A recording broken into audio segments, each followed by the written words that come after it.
आप लोगों का स्वागत है हमारे इस यूट्यूब चैनल पे। तो आज ये जो प्री बोर्ड का पेपर है 12वीं हिंदी 21-22 का ये आ चुका है। आप लोगों को इस पेपर को आसानी से कर लेना। मैं आप लोगों को इसका पूरा हल संपूर्ण हल प्रोवाइड करवाऊंगा। तो इसमें आप लोगों को ये देख लेना है कि आप लोग ये जो शायद बोर्ड परीक्षा के एग्जाम ना हो, इसलिए ये पेपर आपको अच्छे से करना है जिसमें आप लोगों के पूरे अच्छे नंबर आ सके। और आप लोगों को इसमें पूरा पूरा सॉल्यूशन दिया जाएगा, आप लोग घबराएं नहीं, है ना। जैसा कि ये प्री बोर्ड परीक्षा है 2021-22 की, ये 12वीं की, जैसा कि वैसे पहले सूचित भी किया गया था कि 2 प्री बोर्ड होंगे, मगर कोरोना के कारण एक ही बड़ी मुश्किल से हो पा रहा है और ये ऑनलाइन एग्जाम हो रहा है ना। तो इसमें आप लोग को समय 3 घंटा दिया है, लेकिन घर में आप लोग कितने भी समय को कर सकते हैं। और पूर्णांक तो आप लोग को पता है 80 मार्क का है ना। तो और इसके आप लोग को जो निर्देशांक है वो देख लेना है, और आप लोग को छोटा नहीं लिखना है। वैसे कॉपी आप लोग को एक ही मिली है, इसी के कारण आप लोग को हिसाब से लिखना है। ज़्यादा बड़ा भी होगा आप लोग को पेपर नहीं दिया जाएगा। तो आप लोग उसमें हम लोग पूरा पूरा प्रोवाइड हल करवाएंगे, टेंशन की कोई बात नहीं है। आप लोग हमारे साथ बने रहिए। तो पहला नंबर है, ये 6 नंबर के हैं, सही विकल्प चुनकर लिखिए। ये 6 आए हैं और ये 1 नंबर के हैं, है ना। तो इसमें आप लोग को उषा का जादू टूटने का कारण है। तो इसका क्या आंसर होगा?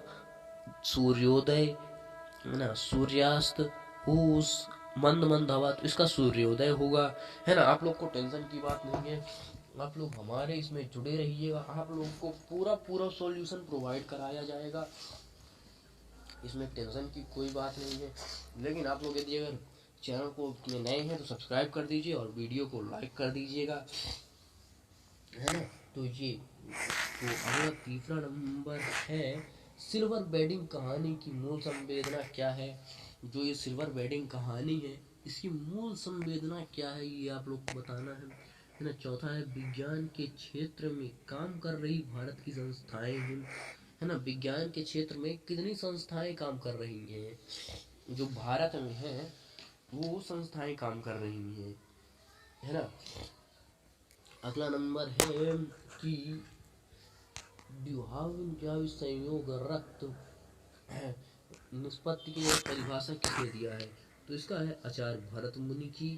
ये जो परिभाषा है ये आचार्य भरत मुनि जी की है।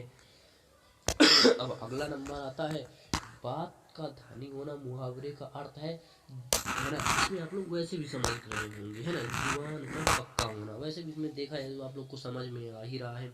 जुबान का पक्का होना, बात का धनी होना। हमारे देख कुछ लोग बोलते हैं हमारे पास कुछ तो नहीं है, लेकिन हमारे पास जुबान है जो कि हम पूरी तरह सही बोलते हैं, है ना। टेंशन की बात नहीं है। मैं आप लोगों के लिए वीडियो लाया हूँ बड़ी मुश्किल से, मुझे जहाँ तक है मेरे को जुकाम भी है। लेकिन आप लोग यदि अगर वीडियो को लाइक कर जरूर कर दीजिएगा और चैनल को सब्सक्राइब कर दीजिएगा, है ना। टेंशन की कोई बात नहीं है, आप लोग हमारे साथ बने रहिए, हम लोग आपको पूरा पूरा हल प्रोवाइड करवाएंगे। तो इसमें सीरीज के फोर के रचनाकार कौन है, तो इसका है हजारी प्रसाद द्विवेदी। और अगला है, बगुलों के पंख के रचनाकार है। इसमें बगुलों का पंख जो है, ये जो रचना है ये किसकी है आप लोग को बताना है ना। बगुलों की पंख की रचना तो ये है उमा शंकर जोशी जी, है ना। उमा शंकर जोशी जी की ये रचना है। आप लोग को इसमें पूरा पूरा प्रोवाइड करवाया जाएगा, आप लोग हमारे साथ बस इसी तरह बने रहिएगा। आप लोग को पूरा पूरा सॉल्यूशन जो है तो प्रोवाइड कराया जाएगा, है ना। और इसमें अगला कोटिकरण को कहते हैं एनकोडिंग, है ना। तो आप लोग को इसमें पूरा पूरा हल प्रोवाइड किया जाएगा, टेंशन की कोई बात नहीं है। इसमें आप लोग देख सकते हैं। अगला है 11 बजे, है ना। आनंद की पाठशाला 11 बजे से लगती थी। राम मेहनत करता है, यह कौन सा वाक्य है। राम देखिए मेहनत करता है, ये साधारण वाक्य, इसमें कोई है नहीं। राम और श्याम मिल के मेहनत करते हैं, अगर ये होता तो फिर वाक्य हो सकता था एक प्रकार से, अगर, है ना। लेकिन इसमें ये सब नहीं है ना। तो ये रहा। और इसमें गद्य पद्य मिश्रित वाक्य है। मिश्रित वाक्य चंपू काव्य कहलाता है। एक चंपू काव्य होता है, मुक्तक काव्य होता है और प्रबंधक काव्य भी होता है। तो आप लोग को मुक्तक का भी होगा और अगला है आधुनिक काल के जनक भारतेंदु हरिश्चंद्र। ये इस शुरुआत में ही आए थे, जैसे कि आप लोगों ने इसको 10वीं में भी पढ़ा था, है ना, भले 12वीं में, लेकिन आप लोग इसको 10वीं में भी पढ़े थे कि आ गया है। तो अब अगला आता है सभी जोड़ी, है ना, आप लोग को टेंशन की बात नहीं है, ये भी 6 है, आप लोग को इसमें पूरा कर लेना है। इसमें आप लोगों को पूरा पूरा प्रोवाइड किया जा रहा है ना, टेंशन की बात नहीं है, आप लोग इसमें कर सकते हैं। जैसा कि आप लोग इसमें देख सकते हैं, पहले का ये हाँ नंबर पहला पहलवान की ढोलक, है ना, रेणु पहलवान की ढोलक, है ना, अमृत परिचय, इसका हरिवंश राय बच्चन आत्मपरिचय हरिवंश राय बच्चन की रचना है ना। तीसरा है अतीत के पांव, इसमें है अतीत के पांव, तो इसमें अगला वाला यात्रा वृत्तांत होगा। अगला है माधुर्य ओज व प्रसाद, तो इसमें चौथा नंबर है ना, चौथे नंबर में शब्द गुण होगा, है ना, माधुर्य ओज व प्रसाद, तो इसमें शब्द गुण हो गया। अगला है हिंदी, तो हिंदी अपनी भाषा है, और है ना, हिंदी तो अपनी भाषा है, ये सभी लोगों को पता है। और अगला है ना, समाचार लेखन के कितने प्रकार होते हैं, तो इसमें सिंपल सी बात है ना, 6 प्रकार होते हैं। दोस्तों, अगर आपने अभी तक हमारे चैनल को सब्सक्राइब नहीं किया है, सब्सक्राइब जरूर कर लीजिएगा, है ना। मैं आप लोग के लिए कितनी मेहनत से वीडियो बना रहा हूँ, जुकाम है फिर भी आपके लिए मैं वीडियो बना रहा हूँ। आप लोग इसको चैनल को सब्सक्राइब कर दीजिएगा और वीडियो में लाइक कमेंट जरूर कीजिएगा। चलिए, तो अगला देख लेते हैं, एक वाक्य में उत्तर। चैनल में यदि अगर नए हैं तो सब्सक्राइब कर लीजिएगा, ये मैं आप लोग को बार बार बोल रहा हूँ कि बड़ी मेहनत से आप लोग के लिए वीडियो बना रहा हूँ, है ना। चलिए ठीक है, हो गया। राष्ट्रभाषा से आप क्या समझते हैं, तो इसमें राष्ट्रभाषा से आप क्या समझते हैं, है ना। तो अब हम लोग इसका पूरी तरह से, अब आप लोग को ये प्रश्न क्रमांक चौथे का आंसर देख लेते हैं, पूरा देखेंगे जो सातों हैं। तो पहला जो क्वेश्चन है, राष्ट्रभाषा से आप क्या समझते हैं, तो इसका है सार्वजनिक कार्यों में प्रयोग होने वाली एक मुख्य भाषा राष्ट्रभाषा कहलाती है, और वो अपनी हिंदी है ना। आप लोग इसको आसानी से समझ ही गए होंगे। अगला, कविता का पहला उपकरण क्या है, कविता लेखक का सबसे पहला उपकरण छंद व मुक्त छंद है ना, तो ये चीज हो गया। तीसरा है, यशोधर बाबू ने मैट्रिक की परीक्षा किस स्कूल से पास की, तो वो है अल्मोड़ा के रैगिंग स्कूल से, है ना। आप लोग इसको देख सकते हैं और आसानी से कर लेना है। अगला क्वेश्चन है, इसमें डॉक्टर भीमराव अंबेडकर, और उसके बाद 5वां नंबर, कविता पंख लगाकर पूरे ब्रह्मांड में उड़ सकती है। और अगला है, फिर राजा ने लुट्टन को कहा, जीने के बहादुर तुमने मिट्टी की लाज रख ली, है ना। ये रहा। बाकी आप लोग इसमें देख सकते हैं, आप लोग को पूरा दिखाया गया है, और इसमें दोहा को उल्टा करने पर सोठा छंद बनता है। तो आप लोग को इसमें पूरी तरह से आंसर प्रोवाइड किए गए हैं, आप लोग इसको आसानी से कर सकते हैं, है ना। और वीडियो में लाइक जरूर कर दीजिएगा और चैनल को सब्सक्राइब कर दीजिएगा, है ना। तो आप लोग इसमें कोई टेंशन की बात नहीं है, आप लोग इसको कर सकते हैं, आसानी से बताया जाएगा, है ना। तो आप लोग इसको नोट कर लीजिए, है ना। इसको आप लोग आसानी से कर सकते हैं और नोट कर लीजिए। ये चौथा नंबर है। फिर आगे बढ़ेंगे अपन सत्यापत्ति की ओर, है ना। तो आप लोग को इसमें हम पूरे के पूरे ही प्रोवाइड करवाए हैं। ये 6 हैं। तो क्रिया की विशेषता वाले शब्द क्रिया विशेषण कहलाते हैं, बिल्कुल सत्य, है ना। जो क्रिया की सब विशेषता बता रहा वो क्रिया विशेषण कहलाएगा। आगे आप लोग कर सकते हैं, इसमें टेंशन की कोई बात नहीं, है ना। अगला है, उपसर्ग का प्रयोग शब्दांश से पहले होता है, सत्य है इसी भी। सिंधु घाटी सभ्यता में पत्थर और तांबे का प्रयोग होता था, ये क्वेश्चन है। इसमें आपको बताइए क्या हो सकता है, ये भी सत्य है, इसमें भी होता है। और इसमें लेखन का आशय तंत्रिका हस्त कौशल होता है, मतलब इसमें ये कह रहा है कि लेखन का आशय यांत्रिक हस्त कौशल से होता है, सत्य है ये भी, है ना। अगला देख लेते हैं, पाठ रूबियों व गजल में कवि ने खुद को देश पर न्यौछावर कर दिया है, इसका असत्य है। और अगला है मेरी कल्पना का आदर्श समाज पाठ के लेखक बाबा साहब भीमराव अंबेडकर हैं, है ना। तो इसमें आप लोग बोल सकते हैं। और चैनल को सब्सक्राइब जरूर कर दीजिएगा और बेल आइकन प्रेस कर लीजिए, जिससे आने वाली वीडियो का नोटिफिकेशन आपको सबसे पहले मिले। तो आखिरी का भी सत्य होगा, है ना। आप लोग इसमें देख सकते हैं। अब आते हैं, आगे बढ़ते हैं। प्रगतिवादी और छाया, ये प्रगतिवादी और छायावाद, इसमें आपको जो अच्छा लगे, है ना। तो इसमें आप दो विशेषताएं कर सकते हैं। आप लोग को इसमें पूरे पूरे आंसर हम प्रोवाइड करवाएंगे, आप हमारे साथ बने रहिए। लेकिन वीडियो को लाइक जरूर कर दीजिएगा और चैनल को सब्सक्राइब कर दीजिएगा। ये 2 नंबर का है और इसकी 2 विशेषताएं लिखनी है ना। आप लोग बने रहिए, घबराने की जरूरत नहीं है। प्रगतिवाद की 2 विशेषताएं, है ना। प्रगतिवाद की 2 प्रवृत्तियां लिखिए और छायावाद की 2 प्रवृत्तियां लिखना है। इसमें प्रवृत्तियां क्या हैं, है ना।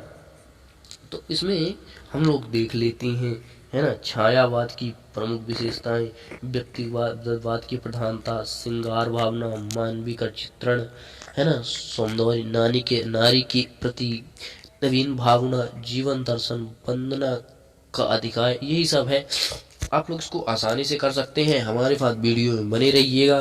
तो इस प्रकार से आप कोई भी 2 या 3 विशेषताओं को अच्छे से लिख सकते हैं।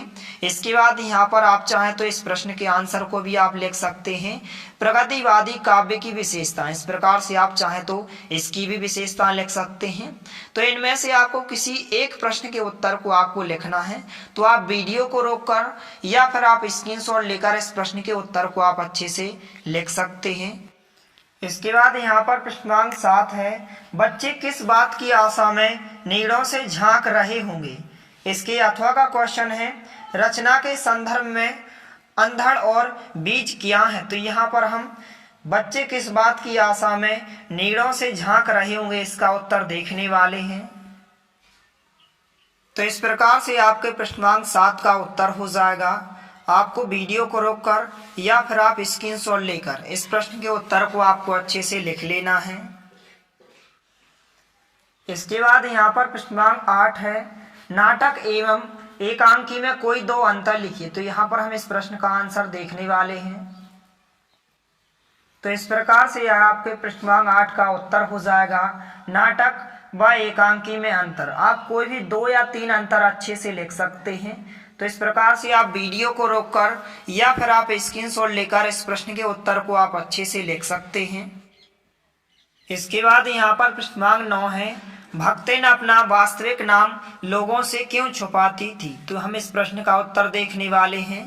इसके बाद प्रश्नांक 10 है यहाँ पर, तो यहाँ पर जूझ कहानी के आधार पर बताइए कि लेखक की मां ने पाठशाला जाने में लेखक की क्या सहायता की। तो हम इन दोनों प्रश्नों के आंसर एक साथ देखने वाले हैं। तो वीडियो के साथ अंत तक बने रहिए। तो इस प्रकार से यह आपके प्रश्नांक 9 का उत्तर हो जाएगा। आपको यहाँ से लेकर यहाँ तक आपको अच्छे से लिख लेना है। तो आप वीडियो को रोककर या फिर आप स्क्रीनशॉट लेकर इन सभी प्रश्नों के उत्तर को आप अच्छे से लिख सकते हैं। इसके बाद यह आपके प्रश्नांक 10 का अथवा वाले प्रश्न का आंसर हो जाएगा, मोहनजोदड़ो के घरों की विशेषताएं। कोई 2 विशेषताएं आपको इस प्रकार से लिखना है। पहली विशेषता हो जाएगी कि सड़कों के दोनों ओर मकान होते थे, परंतु सड़कों की ओर घरों का पृष्ठ यानी कि पिछला भाग होता था। इसके बाद दूसरी विशेषता हो जाएगी, घर की सामने की दीवार में मुख्य द्वार होता था और कोई खिड़की नहीं थी। तो इस प्रकार से मोहनजोदड़ो की 2 विशेषता हो जाएंगी। तो आप इनको अच्छे से नोट कर लें। इसके बाद यहाँ पर प्रश्नांक 11 है, बिंब क्या है, कविता में बिंब का क्या कार्य करती है। तो यहाँ पर हम इस प्रश्न का और प्रश्नांक 12, यहाँ पर प्रश्नांक 12 है, अभिधा शब्द शक्ति की परिभाषा उदाहरण सहित लिखिए। तो यहाँ पर हम प्रश्नांक 11 और प्रश्नांक 12 का उत्तर देखने वाले हैं। तो यहाँ पर यह आपके प्रश्नांक 11 का उत्तर हो जाएगा, बिंब हिंदी साहित्य में कविता की एक शैली है।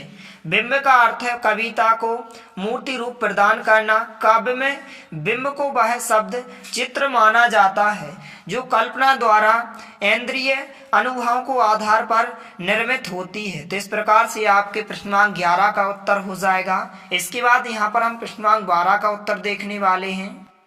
इसके बाद यह आपके प्रश्नांक 12 का उत्तर हो जाएगा यहाँ पर अभिधा शब्द शक्ति।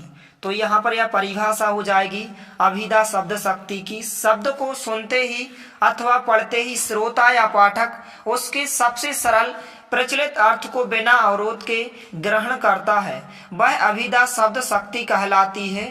इसके बाद दूसरे शब्दों में शब्द की जिस शक्ति से उसके सांकेतिक प्रसिद्ध अर्थ का बोध होता है उसे अभिधा शब्द शक्ति कहते हैं। तो इस प्रकार से परिभाषा हो जाएगी। इसके बाद यहाँ पर इसका आपको इस प्रकार से यहाँ पर विस्तार लिखना है। इसके बाद यहाँ पर इसका उदाहरण भी पूछा गया है, तो आपको यहाँ पर उदाहरण भी लिखना है। तो इस प्रकार से आप उदाहरण भी लिख सकते हैं। इस प्रकार से परिभाषा हो जाएगी और नीचे आपको उदाहरण भी लिखना है इस प्रकार से। तो यहाँ पर यह आपका उदाहरण हो जाएगा, यहाँ से लेकर यहाँ तक आप उदाहरण भी लिख सकते हैं। तो इस प्रकार से आप वीडियो को रोककर या फिर आप स्क्रीनशॉट लेकर इन सभी प्रश्नों के उत्तर को आप अच्छे से लिख सकते हैं। इसके बाद यहाँ पर प्रश्नांक 13 है सवैया छंद की परिभाषा उदाहरण सहित लिखिए। तो हम इस प्रश्न का, इसके बाद प्रश्नांक 14 का अथवा वाला क्वेश्चन जो यहाँ पर दिया गया है, उपसर्ग एवं प्रत्यय में अंतर लिखते हुए दोनों के एक एक उदाहरण लिखिए। तो हम इन दोनों प्रश्नों के उत्तर देखने वाले हैं। तो सबसे पहले यह आपके प्रश्नांक 13 का उत्तर हो जाएगा यहाँ पर सवैया छंद की परिभाषा और यहाँ पर उदाहरण हो जाएंगे। तो इस प्रकार से आपको यहाँ से लेकर यहाँ तक आपको उदाहरण भी लिखना है। तो इस प्रकार से आप वीडियो को रोककर या फिर आप स्क्रीनशॉट लेकर इन सभी प्रश्नों के उत्तर को आप अच्छे से लिख सकते हैं। इसके बाद यह आपके प्रश्नांक 14 का उत्तर हो जाएगा यहाँ पर उपसर्ग तथा प्रत्यय में अंतर। यहाँ पर इस प्रकार से आप दो उदाहरण भी लिख सकते हैं। तो इस प्रकार से आपके प्रश्नांक 14 का अथवा वाले क्वेश्चंस का आंसर हो जाएगा। तो इस प्रकार से सभी प्रश्नों को आपको अच्छे से अच्छी राइटिंग में लिखना है ताकि आपको 80 में से 80 अंक मिले। इसके बाद यहाँ पर प्रश्नांक 15 है निम्नलिखित मुहावरों के अर्थ लिखते हुए वाक्य में प्रयोग कीजिए। तो यहाँ पर पहला मुहावरा है अपना उल्लू सीधा करना, दूसरा मुहावरा है खाक छानना। तो यहाँ पर हम इन दोनों मुहावरों का अर्थ लिखते हुए वाक्य में प्रयोग या अर्थात इनके आंसर देखने वाले हैं। तो इस प्रकार से आपके उत्तर हो जाएंगे अपना उल्लू सीधा करना पहला मुहावरा, इसका अर्थ क्या हो जाएगा अपना हित साधना, अपना काम निकालना। इसका वाक्य प्रयोग क्या हो जाएगा अपना उल्लू सीधा करने के लिए लोग अपने मित्रों को भी धोखा देने से नहीं चूकते। यह आपके पहले मुहावरे का अर्थ हो जाएगा और वाक्य में प्रयोग हो जाएगा। इसके बाद जो दूसरा मुहावरा पूछा गया था इस प्रकार से खाक छानना, तो इसका जो अर्थ होता है यहाँ पर व्यर्थ मारे मारे फिरना। यहाँ पर इसका वाक्य प्रयोग क्या होगा हमने सोचा कि पुस्तकालयों की खाक छानने की बजाय क्यों ना सर्वज्ञ जी योग्यता का लाभ उठाया जाए, कन्हैया लाल कपूर। इस प्रकार से यहाँ पर आप इस प्रश्न के उत्तर को आप अच्छे से लिख सकते हैं। इसके बाद यहाँ पर प्रश्नांक 16 है रघुवीर सहाय अथवा कुंवर नारायण की काव्यगत विशेषताएं निम्नलिखित बिंदुओं के आधार पर लिखी। यह आपको 3 अंक में पूछा गया है। तो इन दोनों में से आप किसी की भी काव्यगत विशेषताएं लिख सकते हैं। सबसे पहले आपको पहले पॉइंट में इनकी 2 रचनाएं लिखना है, इसके बाद भाव पक्ष और कला पक्ष लिखना है। तो यहाँ पर हम इन दोनों की काव्यगत विशेषताएं देखने वाले हैं। तो दोनों में से आपको किसी एक की काव्यगत विशेषताएं लिखना है। इसके बाद प्रश्नांक 17 में आपको हजारी प्रसाद द्विवेदी अथवा फणीश्वर नाथ रेणु की साहित्यगत विशेषता निम्नलिखित बिंदुओं के आधार पर लिखी। यहाँ पर आपको कोई 2 रचनाएं लिखना है और भाषा शैली लिखना। तो सबसे पहले हम प्रश्नांक 16 का उत्तर देखते हैं। तो इस प्रकार से आपके प्रश्नांक 16 का उत्तर हो जाएगा रघुवीर सहाय। तो यहाँ पर सबसे पहले पॉइंट में आपको इनकी 2 विशेषताएं लिखना है। तो 2 विशेषताएं आप कोई भी लिख सकते हैं। इस प्रकार से हंसो हंसो जल्दी हंसो एक विशेषता हो जाएगी। इसके बाद सीढ़ियों पर धूप में यह दूसरी विशेषता हो जाएगी। इसके बाद यहाँ पर आपको इनकी साहित्यिक विशेषताएं लिखना है इस प्रकार से। तो साहित्यिक विशेषताओं में इनकी आपको यहाँ पर भाव पक्ष और कला पक्ष लिखना है। तो यहाँ पर भाषा शैली आ जाएगी इस प्रकार से। तो आपको यहाँ से लेकर यहाँ तक इसको आपको अच्छे से लिखना है। इसके बाद यहाँ पर साहित्यिक विशेषताएं भी आपको लिखना है और यहाँ पर आपको इनकी 2 रचनाएं लिखना है। तो सबसे पहले इनकी 2 रचनाएं लिखना है। कोई भी आप 2 रचनाएं लिख सकते हैं। साहित्यिक विशेषताएं लिखना है इस प्रकार से। इसके बाद आपको यहाँ पर भाषा शैली लिखना है। तो इस प्रकार से यह आपका उत्तर हो जाएगा। इसके बाद जो अथवा में यहाँ पर कुंवर नारायण सिंह का पूछा गया है, तो यहाँ पर कुंवर नारायण का यहाँ पर हो जाएगा, सबसे पहले आपको 2 रचनाएं लिखना है जैसा कि यहाँ पर दिए गए हैं, चक्रव्यूह और तीसरा सप्तक। तो आपको केवल 2 ही रचनाएं लिखना है और यहाँ पर इनकी आपको भाव पक्ष अर्थात भाषा शैली लिखना है। तो इस प्रकार से ये भाषा शैली हो जाएगी। तो इस प्रकार से आप वीडियो को रोककर इन सभी प्रश्नों के उत्तर को आप अच्छे से लिख सकते हैं। इसके बाद यहाँ पर पृष्ठांक 17 में आपको इस प्रकार से पूछा गया है, हजारी प्रसाद द्विवेदी अथवा फणेश्वर नाथ रेणु की साहित्यगत विशेषताएं लिखिए। अर्थात यहाँ पर आपको 2 रचनाएं लिखना है और भाषा शैली लिखना है। तो यहाँ पर हम इनकी साहित्यिक विशेषताएं देखने वाले हैं।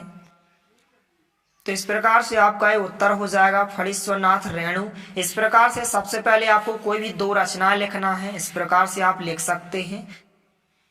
इसके बाद यहाँ पर साहित्यिक विशेषताएं हो जाएंगी अर्थात भाषा शैली हो जाएगी। तो इस प्रकार से आपको यहाँ से लेकर यहाँ तक इसको आपको अच्छे से लिख लेना है। इसके बाद यह हजारी प्रसाद द्विवेदी की साहित्यिक विशेषता हो जाएंगी। तो सबसे पहले आपको कोई भी 2 रचनाएं लिखना है इस प्रकार से। इसके बाद यहाँ पर आपको भाषा शैली लिखना है। तो आपकी ये साहित्यिक विशेषताएं हो जाएंगी।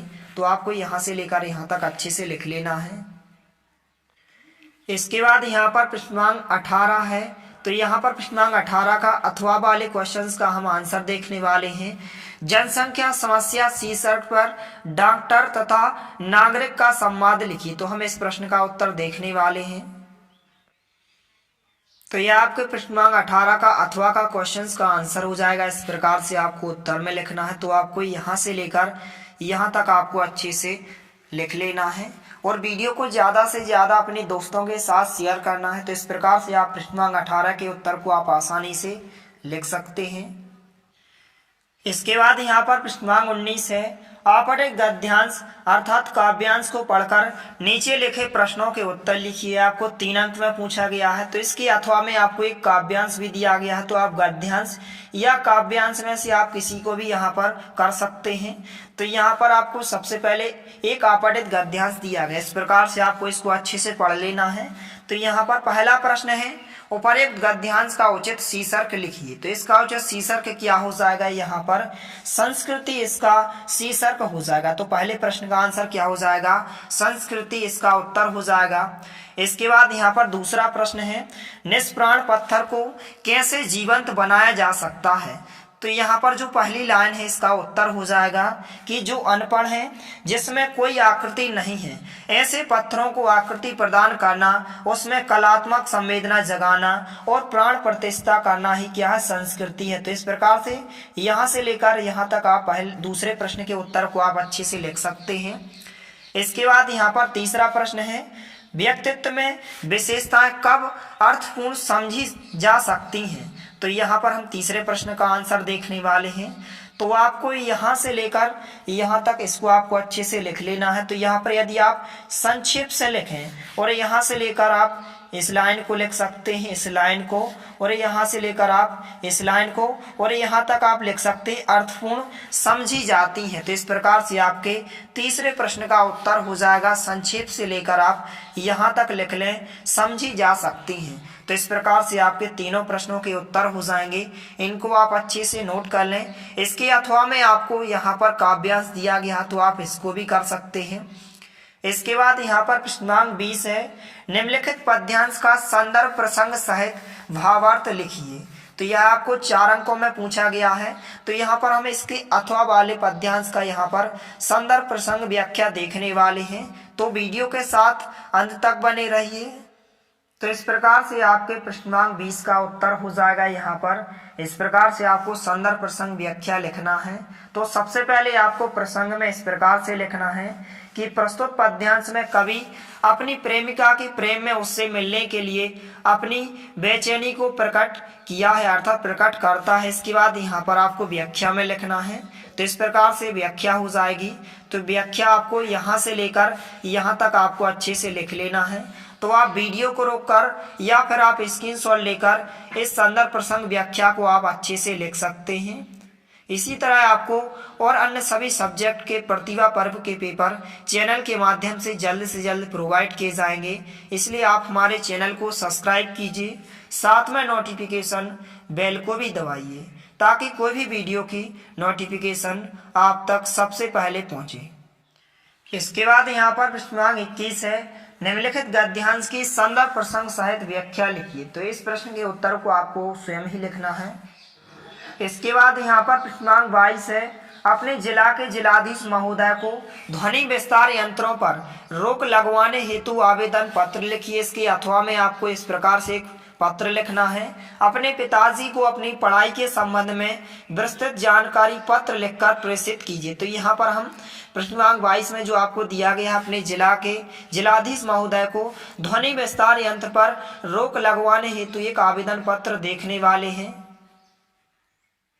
तो इस प्रकार से यह जिलाधीश महोदय को पत्र हो जाएगा। आपको यहाँ से लेकर यहाँ तक इसको आपको अच्छे से लिख लेना है। इस प्रकार से आपको यहाँ तक लिखना है। सिर्फ यहाँ पर आपको दिनांक को बदल देना है और यहाँ पर प्रार्थी गण को बदल देना है। यहाँ पर आपको अपना नाम लिख देना है और यहाँ पर आपको अपने स्कूल का नाम लिखना है। तो इस प्रकार से आप वीडियो को रोककर इस प्रश्न के उत्तर को आप अच्छे से लिख सकते हैं।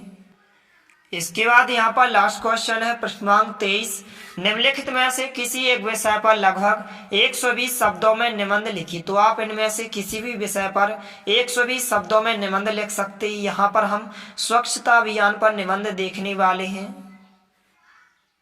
तो इस प्रकार से आपके स्वच्छता अभियान पर निबंध हो जाएगा। तो इस प्रकार से सबसे पहले आपको यहाँ से लेकर यहाँ तक, फिर इसके बाद आपको यहाँ तक, इस प्रकार से आप वीडियो को रोककर इस निबंध को आप कम से कम 120 शब्दों में आसानी से लिख सकते हैं। तो इस प्रकार से आपका ये निबंध हो जाएगा। तो इस प्रकार से सभी प्रश्नों के उत्तर को आपको अच्छे से लिख लेना है। यदि वीडियो पसंद आए तो प्लीज़ लाइक कीजिए, दोस्तों के साथ शेयर कीजिए और यदि आपने हमारे चैनल को सब्सक्राइब नहीं किया है तो प्लीज़ सब्सक्राइब कीजिए। धन्यवाद, मिलते हैं अगले वीडियो में, तब तक के लिए जय हिंद।